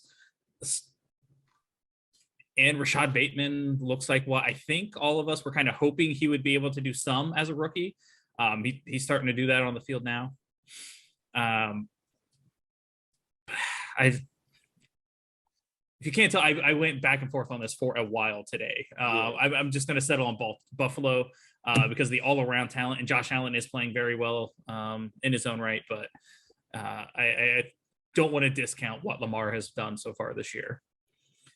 Defensively, obviously, I'm going to go Buffalo with the defensive collapse of Baltimore against Miami. Couldn't pick them. They also have a ton of injuries. They're running out of outside linebackers right now. And Buffalo is loaded all over that defense. I'm excited for this game. I think it should be a good one. I want to see what Lamar does against what should be one of the top defenses in the NFL by the end of the season. I definitely think this is a preview of a playoff matchup, and one that I do hope that we get this year. Yeah, I think Buffalo is going to come in with a chip on their shoulder, though. It's the way they lost to Miami cannot sit well. I think it's a good test for them to come off a really tough loss against a really good team and see if they can bounce back. I think they do. So I'm going to go Buffalo 34-28. Mo, Bills versus Ravens. Who you got? Defensively, let's start with head coach. If you're going off total body of work, I'm going to go Harbaugh, just off the Super Bowl, like Corey said, longevity. Offensively, this is tough for me. But I'm making this decision solely off of talent. I'm going to go Buffalo, and Diggs is the reason I'm going there, because I feel like Baltimore doesn't have a Diggs. Diggs is definitely a difference maker, a total game changer. Defensively, I'm going to go the Bills. Baltimore has been known over the years for defense, but their secondary has totally looked lost at times and bad at times. In this game, I truly believe Lamar Jackson is going to put up a game performance that's going to validate MVP type status. But Baltimore secondary is what scares me the most in this game. And I just feel like Baltimore's. I mean, I feel like when it comes down to it, Buffalo's going to be able to get the stops that Baltimore can't, and Diggs is going to be the difference. So I'm going to go. And it's going to sound crazy, but I'm going to go Buffalo in a shootout. I'm going to go 35-32. Buffalo. Oh, wow. All right, Craig. Okay. So coaching, I'm going with Harbaugh. It's close, but I'm just going to lean Harbaugh just because of what he's done in the past and what he's done with his team so far this year, especially without having any running game for the most part, except for Lamar, and without and with all the injuries on defense. I know the Bills have injuries on defense as well, but I'm just going to lean slightly with Harbaugh. On the offensive side, I'm going with the Bills. I think the quarterback obviously is close. Like both of these guys are pretty much 1 and 2. You can put them in any order you want in MVP voting. It's just the wide receiver position and even the running back position. I gotta put it on the Bills side. I know the Bills have never really had a really good running back, Singletary and Moss, and now they got Colts. But the Ravens still have injuries at the running back position. Dobbins is still coming back slowly. Maybe in a few weeks. I think he's injured again, so I don't know if he's going to play or not. But he would definitely be helpful to that backfield because they have so many injuries back there. Bateman looks pretty solid. Duvernay, he's okay, I guess. They still don't have a really solid number 2 or a locked-in number 2. Andrews is still Andrews. But the Bills' offense, to me, has played a lot better than the Ravens as a whole. And like Mo said, they have Stephon Diggs. Defensively, I'm going with the Bills still. Corey brought up how the Ravens blew that 35-14 lead in the fourth quarter to the Dolphins, and the defense just looked like, I don't know, man. They just looked shell-shocked in that fourth quarter. But overall, I mean, the Bills are first in total yards allowed, and second in running, rushing yards allowed, and second in passing yards allowed. And they're only giving up like 12.7 points a game. So, I'm sticking with the Bills until proven otherwise. I know they have a lot of injuries on defense, but so do the Ravens. And, just the Bills defense is playing crazy right now. So I'm sticking with them. This game, I'm not convinced it's going to be a shootout just because I think the weather's going to be kind of bad up in Baltimore over the weekend. It's supposed to rain a lot Saturday. I think it's still supposed to rain on Sunday. If everything holds up as far as the rain, the weather with the rain and like the wind, I don't know about a lot of points in this one. So I'm going with I'm going with the Bills. I'm not really convinced. Like I'm not 100% sure of this pick. I might even change it on Sunday, right before the game starts. But I'm picking right now. I'm picking the Bills. I'm kind of going a little bit low scoring just because of the weather. So I'm going. Give me the Bills 19-17. What? 19? I'm not saying a lot of points. I just don't know. I don't know, man. The weather's got me a little. Yeah. I know these teams are better than the 49ers and the Bears, but I mean, they had a rainstorm there and that was an ugly game, but who knows? Yeah. All right. Bills versus Ravens. Coaching. I like McDermott. I think he's a good coach. He just can't hold a candle, I guess, to Harbaugh. Harbaugh's into the Super Bowl. He's just a good coach. He's not probably. He's one of the best coaches in the NFL. Hands down. So, he's going to be hard to pick a better coach than him. Maybe unless he goes against Andy Reid. But that might be it. I don't know any other coaches better than him. I would even give him the edge over Belichick right now. Just because what Belichick's doing. Yeah. Belichick's wilding out. Offense, this is good, man. I love Lamar Jackson. Action Jackson is what I call him. That's what he is, man. He produces. And I love it. And But the problem is him and Josh Allen kind of like hold up their teams. Like the Bills rely on Josh Allen a lot, and the Ravens rely on Baltimore. I mean, the Baltimore relies on Lamar. Like they rely on the quarterbacks a lot, and like Josh Allen throwing 63 times is crazy. But because of Stephon Diggs and Gabe Davis and Singletary and Dawson Knox, right? But Baltimore is Mark Andrews. It's just that Baltimore, the running back situation is crazy. At least Singletary, we know. If Singletary was on the Baltimore Ravens, like Singletary is the best running back, right? Not a better runner than Lamar, but Lamar's not running. He's a quarterback, right? So, I got to give the edge to the Bills just because of that. Defense, I got to go to the Bills too. The Ravens defense is like Swiss cheese, man. It's bad. It's bad. That comeback against Miami. And listen, man, I mean, they got a lot of injuries. So, and their defense is young. I think they'll be better as the year goes on. But right now, they got a lot of things they got to figure out. So I got to give the edge to the Bills on defense. Overall, I do agree with you. I don't think this is going to be like, for some odd reason, I think this is going to be a close game. I don't think it's going to be a shootout. I don't think it's going to be like 35-31. I think both teams are going to come to play. Both teams are going to be well prepared.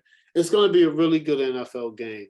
It's gonna be more so a chess and a match, and I like it. See, the reason is like, so I don't see Buffalo like blowing them out.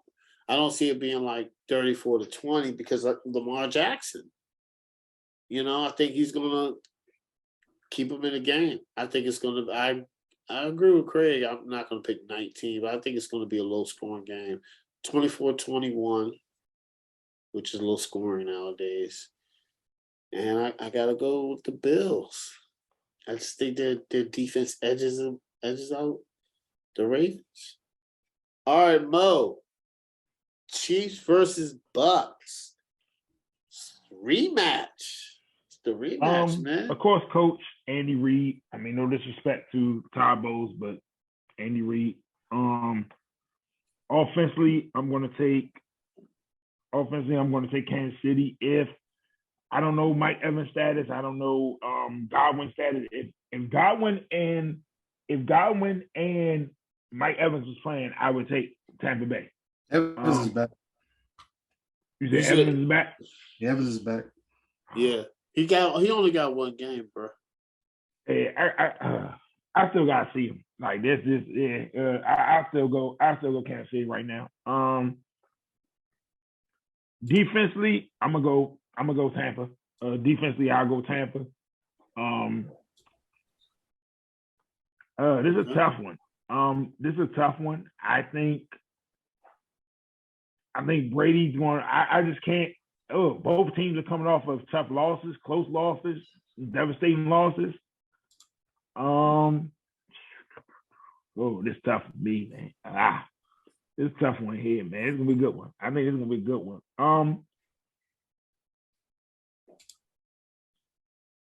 I think Tampa gets more defensive stops, and this might shock y'all. I'm gonna go defensive battle. I'm gonna go Tampa Bay 24-17.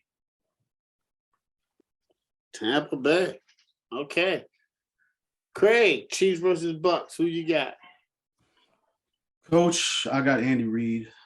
I think Bowles is a decent coach. He just inherited a really good team, so I don't really know how really great he can be or great he is or whatever it is.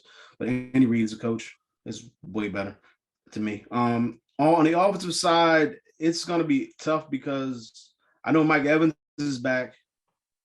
Godwin is still working his way back. I don't know if he's going to play with the hamstring. I don't know what he's going. I don't know. I don't expect him to play, so I'm not really going to even factor him in. I think Gage had a really good game last week. There's Beasley signing and all that. I don't know. I mean, it was a tough matchup anyway, playing against Green Bay. Julio's supposed to be back this week. They expect him. I was just about to ask you, is Julio? I heard he was coming back. Yeah, he was limited in practice, I think, today, but I think they expect him to play, so we'll see. But I think Kansas City, I know they have Fournette for the Bucks, but I just think Kansas City right now, their offense is playing a lot better. I think that Tom Brady missing all those days in camp, and I think that really hurt them. And obviously not having a guy like Gronk there, especially when Evans is out and when Godwin's out and Julio's not there, and it's just different for Tom Brady so far this year. So now, and then to start the season, you played 3 really good defenses. This would be the first team that they play that's not a really good, at least on paper, they're not a really good defense, or they shouldn't be, at least anyway. But I'm going with the Chiefs just because I'm just not sure about that receiving core besides Evans. I'm not sure what they're going to have. I like Juju's okay, like MVS and all them guys, but I just think Patrick Mahomes, with his mobility and his ability to make plays, I'm not convinced that CEH is the guy. I don't know what they're doing with him. Like, he started out the first week, I thought he was good, but the last couple of weeks he just hasn't really been there. Yeah. So, but I'm slightly, just because of everything that the injuries wise for the receivers, I'm going with the Chiefs. Maybe it's gonna take Tampa a little while. Defensively, I'm going with Tampa. I think their defenses are one of the best in the league. They're only giving up 9 points a game. So is it the best? It might be the best. No, the best is the Bucks. The best is the best is the Bills. The best is the Bills. Bills? Okay. But I think the Bucks might be number 2. Yeah, they're crazy. So this will be the biggest challenge, I think, that as far as for the defense that they have to face. Even bigger to me than the Packers. So I was kind of going back and forth with this one. And depending on where they play, because if they don't, because of the weather again, if they play in Tampa, obviously the field could be a mess. Who knows? Yeah, they're talking about moving the game to Minnesota, yeah, or New Orleans. If they move the game, then Tampa's fans are not. I don't know how many fans from Tampa are going to travel, or how many fans in general are going to travel. So that's going to be a factor, I think, with the crowd. At least Kansas City fans they're already in the Midwest, so they can go either north or south, depending on where the game's going to be. This is going to be tough. I'm just going off the assumption that I think the game's probably going to be in Minnesota. That's what I'm thinking, because Minnesota plays in London, right? Yeah. Might as well. They might as well. It's a dome. I'm going to go Kansas City, and I think this is probably the most points that Tampa Bay is going to give up so far this season. I'm going 23-17, Kansas City. All right. Chiefs versus Bucks. Coaching, even if they had Bruce Arians, I would have picked Andy Reid. I just think Andy Reid's, I don't, somebody was like, is Andy Reid one of my friends, Andy Reid gonna retire? It's like, I was in a group chat and we were talking about coaches for the Commanders. And I was like, he was like, oh, Eric Bieniemy's going to take over Andy Reid, retire. I was like, when is he going to retire? I don't think Andy Reid's going to retire for a while. I mean, he's at the pinnacle. Right now, the game favors the offense, and he's one of the best offensive geniuses in the game. Why would he retire with Patrick Mahomes? So I got to give it to Andy Reid. Offense, I got to give it to Chiefs. Like, I know CEH hasn't been a running back, but they also have McKinnon, who's been doing good, and Patrick Mahomes is playing better than Tom Brady. I'm not saying he is the overall better player, but he's just playing better than Tom Brady right now. And their offense is better, and they're healthier. Now I know Tampa has Lenny, like they call him, Leonard Fournette. They like to call him Lenny. But, and Leonard Fournette's a beast. He's a great running back.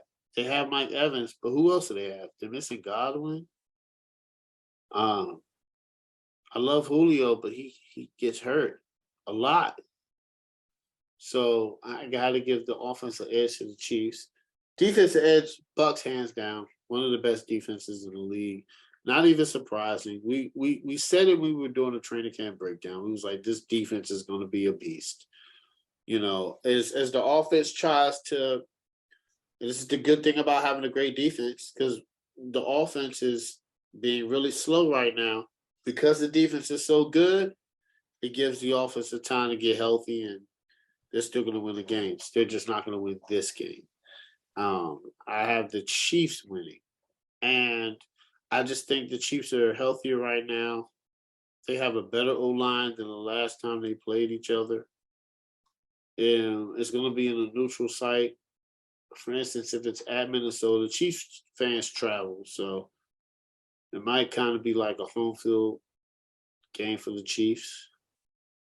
So, you know, I got to go Chiefs, and the score is going to be, I think it's going to be, this is damn, because their defense is so good. I think it's going to be 21-17 Chiefs. Their defense is so good. The Bucs defense, I wanted to say 28, but I was like, I don't know if you can score 28 points on that Bucs D. You know, I'm pushing it with 21. All right, Corey. Coaching, obviously. Yeah. Offensively, Kansas City. It's the Bucs when healthy on paper. The Bucs still have an absolutely loaded offense, good offensive line, great receiving core, ton of weapons all over the place, but they're not healthy. You know, they're missing 2 starters that they were projected to have at the start of the season on the offensive line. Godwin's not back yet. Brady hasn't looked great. Doesn't look comfortable. Some questions about his level of investment. And Mahomes is making do without Tyreek Hill right now. Defensively, Tampa, just top to bottom quality of the Tampa defense is a lot better than Kansas City's. You know, I do think they are missing Tyrann Mathieu in the back end. You know, Justin Reed is still a good safety, but as we kind of talked about when the moves happened, that locker room presence is kind of missed, I think. So overall, I think Kansas City's gonna be out for some blood after a rough loss last week. You know, they had a special teams debacle that helped keep the Colts in the game early with a muff punt to start the game, a missed fake field goal in the fourth quarter that could have put the game away. And then Tampa just hasn't impressed me so far this year. That they, you know, almost came back on Green Bay, but that was more so because the Packers just seemed to want to let them hang around rather than Tampa doing anything to really fight back in the game. The Packers had their chances to end that game a lot earlier than they did. Yeah. And they just blew it. So I'm going to take Kansas City 27-14. Ooh. All right. Craig. Rams versus 49ers. You know. This is trash. Okay. Coaching, I'm going with Sean McVay. I think both coaches are really good, but obviously McVay's going off a championship. So got to take him. Oh, Greg, you know what's funny, Greg, before you say that? You know a game I was about to pick besides this one? I probably should have picked it. We're going to go over it, but go ahead. I'm going to pick another game. So on the offensive, like both of these teams, obviously you look at San Francisco, they're missing Elijah Mitchell. Obviously Trey Lance got hurt. He's done for the year. They just lost Trent Williams, probably arguably the best left tackle or the best tackle in general in football. He's out. Man, and like you look on paper, the Rams offense should be, I mean, obviously the clear cut, but I mean, they just haven't really played well at all. San Francisco hasn't played well either for the most part. I mean, besides the game against Seattle, but that's Seattle. Seattle's terrible. So they look good against them, but against Denver and Chicago, I mean, Chicago, I guess that Bears game was a monsoon. So against a really good defense like Denver, they didn't look good at all. Jimmy Garoppolo still trying to get back to how he played last year. It's going to take a little bit more time. But I'm surprised that the Rams offense just doesn't look, they don't look good at all. I mean, they still have Cup. They went out and got Allen. They still have Higbee. Akers is back. He hasn't looked good. They still have Henderson from last year. I mean, Stafford just doesn't look the same at all. I don't know if it's, you talk about the Super Bowl hangover with the Bengals. Like, this seems to be like a Super Bowl hangover with the defending champ Rams. Like, they just don't look good. But I am going to go with the Rams just because on paper I think they have a better offense. They have the better quarterback. I think they have a better running game. The 49ers they have a bunch of just makeshift running backs back there. Although Wilson, I think, is a solid, as long as he can stay healthy, solid running back. I would take Cup over Samuel. I would take Allen over what's the guy's name? The other receiver, Brandon Ayuk. Although Kittle's just starting to get back as well, so he played last week for the first time. So, but I would take the Rams offense. Defensively, the Rams defense hasn't impressed with me at all so far this year, like I thought they might. But the 49ers, I thought the Bucs had the number 2 defense. It's the 49ers that had the number 2 defense. So their defense looks really good. They held maybe 11 points last week. The Bears 19 points, or whatever it is, and the Seahawks 7. So they're only giving up around 12 points a game. So I'm picking the 49ers there for their defense. I believe the 49ers have beaten the Rams the last 4 times in the regular season. Yep. Similar to the Saints and the Bucs situation. But we saw the Bucs this year beat the Rams. So is it time for we saw the Bucs this time beat the Saints. So is it time for the Rams this year to beat the 49ers? I'm saying no. At least not right now. I'm picking the Niners. I think this is another game. I think they can't afford to lose this game because their next 2 games are against the Panthers and the Falcons, even though they're on the road. But so even though they will fall to 1-3, I think they can easily be 3-3 heading into the game with the Chiefs in what's that, week 7. But I just don't think they're going to do that. I think the defense is going to stand strong against the Rams, and I'm going. I think it's going to be another low-scoring game. The Rams offense just hasn't looked good. Let me go 17-14. 17-14 49ers. Yeah, I think it's going to be a low-scoring game. So Rams versus Rams. Who you got versus 49ers? Coaching, man. Sean McVay and Shanahan. In the words of Darth Vader, McVay would say to Shanahan, I am the master now. Right? That's New Hope when Obi-Wan, he killed Obi-Wan. You don't know about that, crazy. Anyway, Andor's on Disney Plus. Yes. They pay me for this commercial. Yeah. So yeah. Anyway, I'm just saying. So like, I think that McVay has surpassed Shanahan as far as his coaching, his schemes, even though he came under Shanahan. So that's why I did the Darth Vader reference and Obi-Wan. So, but you're both great. You're both offensive NFL Jedis, right? I just think McVay has just a slight edge over. And Shanahan's just a phenomenal coach in his own right. I just think that McVay has the edge. Offense, I'm going to disagree with you, Craig. I think the offense is going with the 49ers. Like, I know you have Cooper Kupp, but the offensive line is shoddy. Allen Robinson looks like he flew back to Chicago.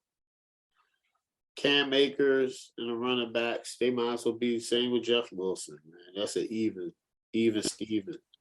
So I got to give it to the San Francisco, the edge on the offense, just because of Debo Samuel, right? Even if Debo Samuel and Cooper Kupp are a push, right? Brandon Ayuk is better than Robinson. Allen Robinson sucks. I don't think he sucks. Let me take that back. I don't think he is used to the offense and getting used to Matt Stafford. This is, goes back into people missing camp. So I think they'll have a better rapport late in the season. But right now, I think San Francisco has a better offense. Defense, this is going to be an interesting. I like what you said about San Francisco, but they played the Broncos, who's struggling. They played the Seahawks, and they played the Bears. Those are three terrible offenses, but their defense is still good. It was good last year, so I don't know how to gauge it. But the Rams gave up all those points to Atlanta, which I just think the Rams are just trying to get their foot underneath them. I think they still haven't recovered from the Super Bowl. They don't look like the same team from last year.